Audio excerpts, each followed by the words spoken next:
Hey everybody, this is Fago Franklin III with New Stitch Media. I'm here with NFL agent Jill Baxter. First and foremost, how are you doing today? I'm doing great. Thanks for having me. Thank you for allowing me to interview you. Sure. So I see that you're an agent. What inspired you to first and foremost become an NFL agent? Well, I've been an agent for 30 years, and I'm really about protection, advocacy, and trust. That's what my core values are, and that's really what my main reason for doing this as an attorney is to protect people, be their advocate, and their trusted advisor. That's really who I am. I ended up becoming an agent because my second year of law school, which was over 30 years ago, one of my dad's players, I am a coach's kid and a coach's wife, just so you know. One of my dad's players needed help, was getting a contract with an NFL team, and my dad called me and said, hey, can you find out, Gary needs representation. Can you find out, what you need to do to represent NFL players? And I was like, well, I don't do that, but okay, I'll find out. And I was president of the sports law forum at my law school. And I had just had an agent come and speak to my law school. So I called that particular agent's law office and asked, what do you have to do to be an agent to represent NFL players? And at that time, all you had to do was sign up with the Players Association, with the NFL Players Association, pay money, and go to a meeting. So that's what I did. And I ended up getting my first player because there was a need, and that's what happened. Now, the business is completely different. I mean, to be certified in the NFLPA now, you have to take a test, you have to have a minimum of a master's degree, you have to pay money, you have to have insurance. It's completely different now. I could not have done today what I did then, which was, it didn't take much to get certified. And what I mean, it didn't take a lot of time. Now it would take you a whole year to do that process, okay? So that's how I ended up getting into the business. And then as my life evolved, I got married, I had children, and it just became a much better profession because my husband is also a college football coach, and we moved around the country, and it made a lot more sense to me to be in the sports law business than anything else because it didn't matter where I lived, okay? And I represent NFL players, I represent coaches, I represent athletic directors, I represent media, I've negotiated deals for presidents of universities, I've represented UFC fighters, I've represented Olympic athletes. So I've done a very wide range of, representing people in sports, basically, not just NFL players. I represent a lot of different people. And your journey, And your journey, what obstacles that you had to overcome just to get where you're at today? Obstacles? I mean, I don't really think of things as obstacles. I mean, I have a family and I have children who are now grown up in college. Now they're in college. So I think the hard part was managing, a family and being married to a college football coach because they work 7 days a week. So I just had to incorporate my business into my lifestyle. Okay. So what I did is I moved all of my companies to wherever we were living because I certainly didn't want office space every place, just so in this business, you move around. So at least if you're in the college football or NFL football coaching business, you tend to change teams or move around. So I didn't want to have offices every place where we lived. That didn't make sense. So I just moved everything to my house, or had a second property had two different houses on my properties and on our properties. And so that's kind of how I did it. Like all these people who are working from home now, I've been doing that for 30 years. But I did that because I wanted to be able to pick up my kids from school, take my kids to school, go to their sporting events, and I wanted to be self-employed, and I didn't want to have to worry about, if we moved, my business just came with me. I think another shift, which happened about 2 or 3 years ago when I started to represent a lot of coaches, I really felt like the fee structures were unfair. And I came up with a completely different fee structure where I charge everybody a flat fee for the year. And that's allowed me to represent a lot more people, because a lot of coaches, really felt like they were paying too much to their agents under the percentage. Like, okay, they get a contract, you pay a certain percentage of how much that person is making. Well, if you're making a lot of money, that can be a really big fee to an agent. And yet I would do the same amount of work for somebody who's making, $2 million or $3 million as I would with somebody who's making $100,000. So I just decided just to charge everybody the same fee every year. And so I wouldn't say that's an obstacle. It's just that when you start to see trends and people getting angry about their fees, even NFL players, the one thing they don't like is they don't seem to value the agent fee. They don't like it. So I started to cap the amount an NFL player would pay me, and still do a percent, but capped it, because there's so many ups and downs in what goes on in the NFL. And then I did a flat fee for coaches. So I wouldn't say it's an obstacle. I would just say that as we have evolved, in this industry, there are some unfairnesses that I just thought, yeah, I kind of agree. It's too much money. So that was a change. Another change that I've made, and again, I would not call it an obstacle. I just say people need to pay attention to the trends. Okay. The trend now is, I have a podcast, Representation Without Taxation. So I try to get information out there. I pay attention to social media. I'm on social media. That didn't exist when I first started. I think I also have online courses. I have Sports Agent Academy. I mean, I just figured stuff out on my own. It would have been a lot easier if I had another sports agent to be my mentor. So I've created an online course called Sports Agent Academy, which anybody who wants to be an agent should enroll in it, because the biggest struggle in our industry is getting clients. And I have a set system for that. I can teach you how to do it. And there's nobody else willing to give you their information because we're competing. And I'm at the point in my career where, I want to help the young people who want, or, people who want to get in this industry. I want to help them and teach them so that it doesn't take them as long to figure it all out.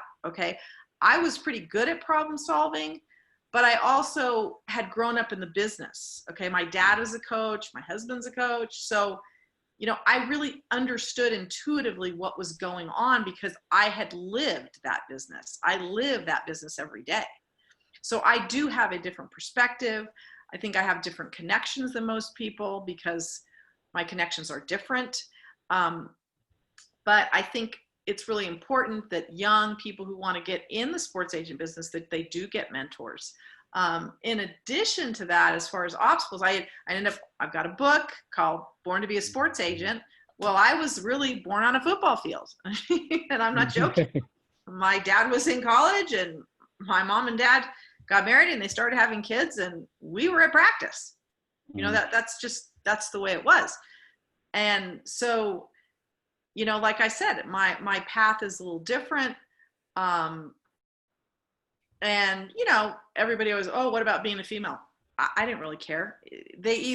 My values either align with somebody or they don't. They either believe in being protected and being an advocate and having a trusted advisor is important, or they don't. And that's really how it is. And honestly, if you do a good job for people, you'll get referrals. And that's really, in the end, what makes, I think, what has made me successful in the industry. So when COVID-19 hit, I know this is the first time where we had a virtual NFL draft. How did you have to adapt to the virtual aspect of getting your players? Getting my players? I mean, truthfully, we never have been in the same room when there's a draft anyway. So I'm in my office and the teams are where they are, and I'm just in touch with them by phone and email. That didn't change. As far as before the draft, getting ready for the draft, what I did do differently is I ended up interviewing my clients by Zoom, okay, with their coach from their college, so that just to say what they were doing between when they had worked out and when the draft happened. So I think that's just one, I think I used Zoom a lot more. But the draft, honestly, wasn't that much different than any other draft. You know, we're not all together anyway. They're where they are. I think it was different for the NFL teams because they weren't all together. Now, after the draft, there's usually a lot of people that get signed as free agents, and not as many people got signed because there weren't mini camps. So they didn't need to bring in the extra guys. So I think a lot more people did not get signed or get opportunities, that's for sure. As far as returning to play, we've had one meeting about that with the NFL Players Association. We just had a memo recently about the eight things where people are higher risk. And if you have a player that is higher risk, like if they have high blood pressure, if they're diabetic, if they have sickle cell traits, whatever it is, or you have a wife at home who's pregnant, that those players need to be concerned about returning to play, and they need to get advice from their physician, because if they are exposed or do get COVID, there are some people that are at higher risk than others of getting really sick. So that's really, with return to play, I think more importantly, today I talked to a woman by the name of Logan Ajin, and she is more in tune with what's going on with Major League Soccer. So I think if we watch what's going on in soccer, I think that might be a good way to return for other professional sports. In soccer, they're actually testing people twice, okay? And then once they get to a place, like they have a tournament in Florida right now, once they get off the plane, they're being tested again. They do not leave, they're quarantined until they get a return from the test. And then they'll go out to practice. That's how Major League Soccer is handling like a tournament that's going on right now. So I think following what's been going on in the world with soccer is something that other professional leagues need to follow.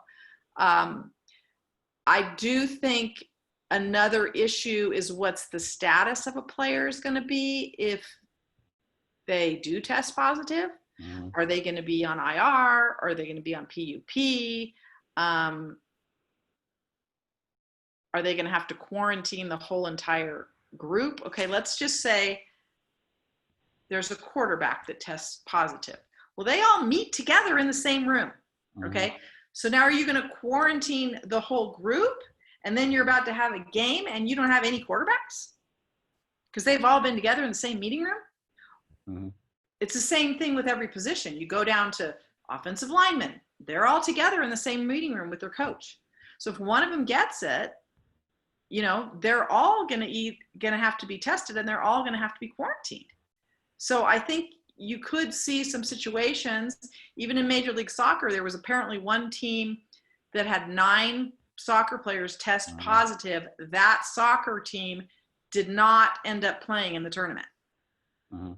Okay, so I think you're going to see some, similar issues in every professional sport, and even in college. So it's all going to, and then there's been some false positives. What Major League Soccer is doing is they're having 2 tests in a row. You have to get 2 tests, 2 negatives or 2 positives. So that's the way they've handled it. What advice can you give people about going towards their dreams and making it happen? Are you talking about players, or are you talking about becoming an agent? Just in general.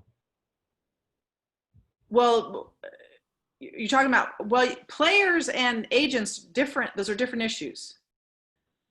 No, I was talking about as far as advice and tips that you give anybody in the world about overcoming their fears and going towards their dreams.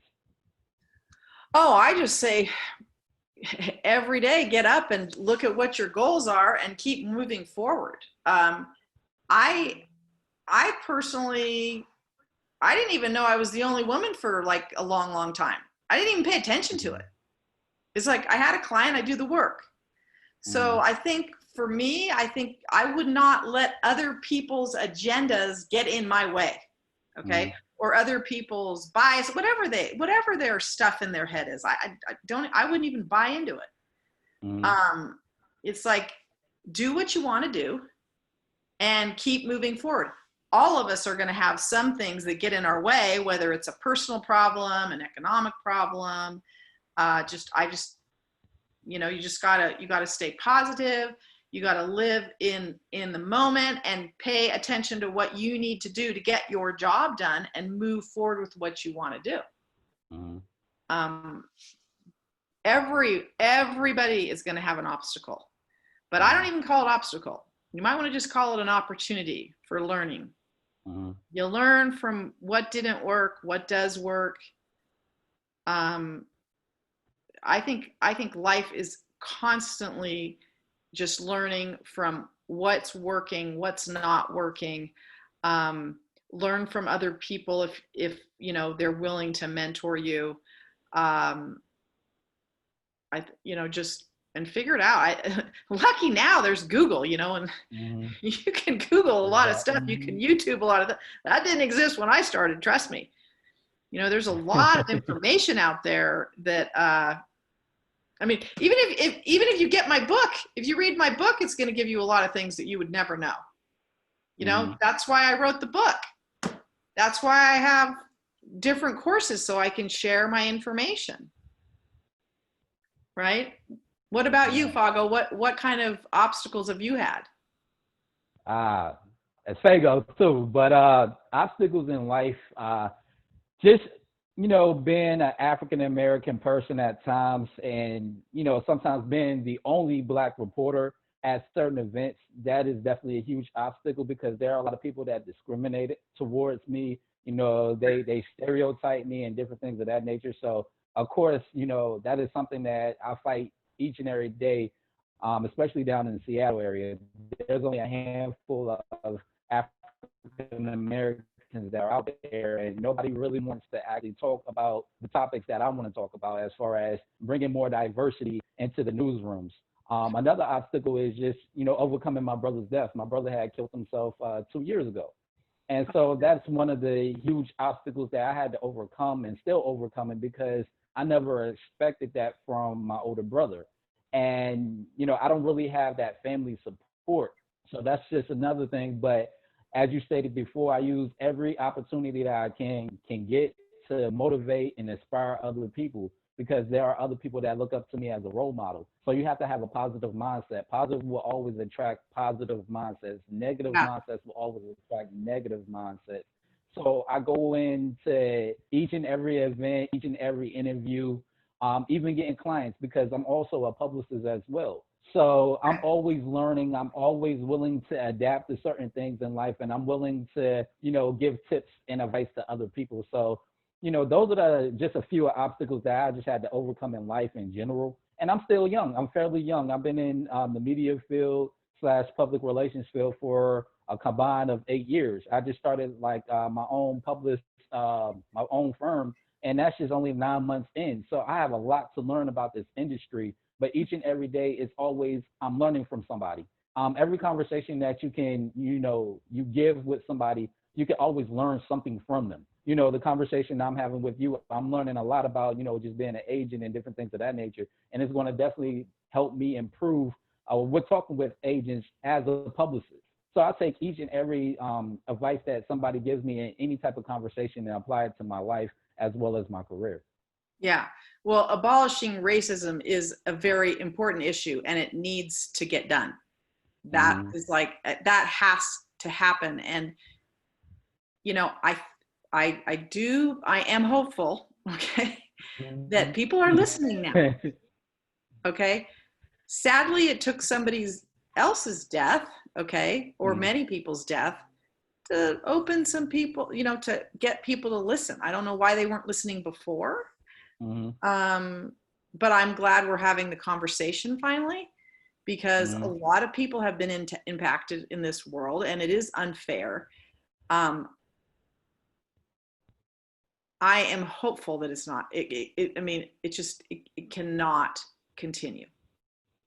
Exactly. And you know, with the NFL, like I have been an advocate for Colin Kaepernick. I love what he does. Yep. And everybody wants to talk about, well, he was kneeling for the national anthem and the flag. And I was like, no, he's been telling everybody it was more so of the injustice of what's going on right now. And it's just weird because, you know, certain individuals, they don't see it. They just say all lives matter. And I'm like, hey, you know, people, you know, there have been some times where people think I'm a thug, or either I've been stopped before because people say I look suspicious. Mind you, I'm 5'6" and I weigh 141 pounds. And I wear exactly. I look like a toddler out here. Yeah. So Really dangerous. yes. And so nevertheless, you know, when I tell people like I have been stopped before and different things of that nature, they're like, you Fago? I'm like, yes, people feel like I'm a threat. And with the NFL, you only have four people, four head coaches that are minorities. You have three people that are, you know, African Americans, and you have a Latino. Everybody else is, you know, predominantly white. And my whole thing is we have to kind of be we have to diverse, you know, the fields, the organizations, because America in general is a diverse nation. So how can we have one race that is dominating and not giving opportunities to other cultures out here? You know, we can even take it to politics. You know, there's only been one black president, and you know, we have 45 presidents. You know, I want to see a woman president. I want to see an Asian president. Me I too. want to see, you know, a Latino president. I was depressed for a month. Are you kidding? I wish Michelle would run, but she doesn't want to. Exactly. And you know, I love, you know, that people are coming together, but then there's a division mark that we need to, you know, somehow let go. Because there, like on my side, there are people that don't really, you know, want to have a conversation with, you know, white people. On white people's side, they feel like they don't want to have that conversation and it's uncomfortable. And then all of a sudden they start to say, hey, all lives matter. And we're trying to sit here and say, like, yes, your life matter too, but there's too many African Americans that are unarmed that are getting killed by law enforcement. And these are the people that are supposed to protect us. You know, and it was especially in May. There have been like 5 different killings from, you know, different individuals. And it's sad. Every time I turn on the television, there's another black person that's unarmed, that's not doing anything, that's called the cops or something, and you know, they're getting killed. And it's just sad. And this is the reality that, you know, most of my black and brown individuals that we go through each and every day. But I'm digressing a little bit. But with the NFL, Colin Kaepernick needs to get a fair shot, a legitimate shot at either being a starter or either a backup role. And I've been hearing, you know, a little rumblings that the Jacksonville Jaguars are, you know, looking into him, even including the Chargers. But I feel like the Chargers is more so of a marketing strategy because they just got to put it back in the NFL. But everybody's going to use Colin Kaepernick as more so of a marketing tool right now, and that's not right. Well, the fact is that position is a crucial position. You have to be in shape. You have to fit their offense. You have to have what they need. Your skill set has to meet their needs. So it's going to have to be a team that's going to be more of the running offense. You know what I'm saying? And that's going to be more a better fit for him. So I think it depends on what offense that team is running. Is he in shape? I mean, I don't know. I don't know everything Colin's been doing, like from a quarterback standpoint. And then you got to go to compete, and you got to beat the guy out that, you know, is first, second, or third. Who cares? You want to know the best jobs in the league is being the third string quarterback. You're getting paid, and you could play for a long time doing that. There's nothing. Who says you have to start? I'm saying just play, be a part of the team, and, you know, because you still got to be the number one guy. It's not easy to do in the NFL. You have to be really, you know, your skills have to be at a very high level to be the starting quarterback of any NFL team. And I get where you're coming from, but remember Colin Kaepernick, he almost went to a second P to the Super Bowl in 2013. He was, two plays away from, being a Super Bowl champion, then come back the next year and lose the Seahawks in 2014. Right, but see, that's 6 years ago. You got to. I know. That's the hard part. I'm saying, because I've been representing players for 30 years, and the average player only plays for 3 years, so that's not that long. And so he still has to be able to compete with who's ever there. Do you know what I'm saying? I'm not saying he can't. I'm saying he still has to be able to beat whoever is out. You know what I mean? So we'll see what, if he gets someplace and he gets the opportunity to compete and win the job, then that's how it works in sports. Not everybody. I mean, there's certain quarterbacks that got drafted in the first round that never made it. Exactly. Yep. There's certain players too. I mean, it just happens. Sometimes people get injured, and I'm not a quarterbacks coach, but you got to have a very certain skill set to be successful at that position. Exactly. And I think he'd be a great fit for either like the Ravens or the Browns. But it goes hand in hand. And my last question I'm going to ask you: can we see a season with fans or without fans this year? Your perspective. I have no idea what's going to happen, to be honest.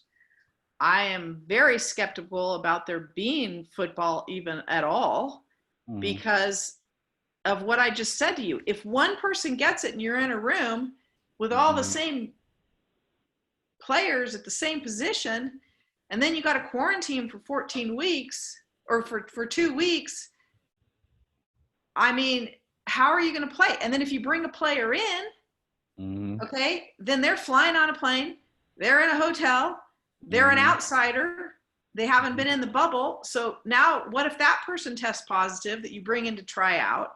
I mean, there's a lot of, and then, okay, if you're going to have to test a player once they get off the plane, okay, then you got to wait a day to get the test, unless they can get test results right away.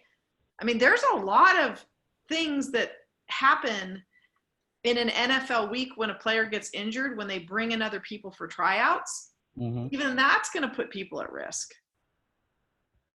So I don't know how they're going to, I mean, they're going to have protocols for all these things.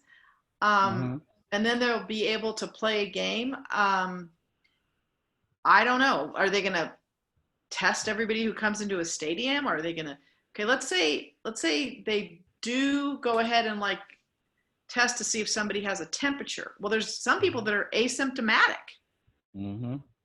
So I don't know. I did read the other day that they were talking about having the first 8 rows like of an NFL stadium have signage, and that would be an extra way to make more money. I don't know. I don't know. There you have it, everybody. Thank you for allowing me to converse with you and getting more knowledge of being an NFL agent. I definitely appreciate you talking with me. Okay, great. Yes, ma'am.